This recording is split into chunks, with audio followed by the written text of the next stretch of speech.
There are a few Wingsland S6 drone videos doing the rounds on YouTube about the battery life of the S6 drone and how poor it is.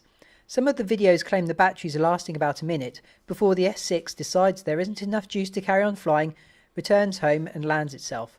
Unfortunately, I didn't manage to see these videos before ordering my S6 drone, and I ended up buying one. The videos are a bit concerning, so I thought I'd better test the battery life and flight time of my Wingsland S6 drone. So how did it do? Let's find out.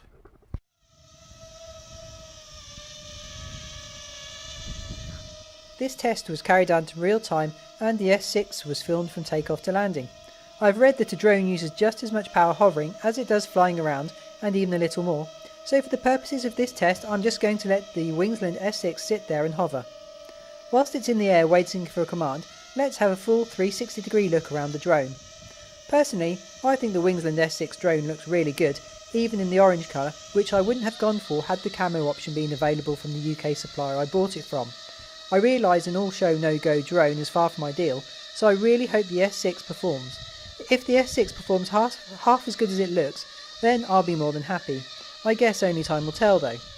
I would like to speed the footage up a bit, but this means it won't be in real time, which totally goes against what I'm trying to show in this clip.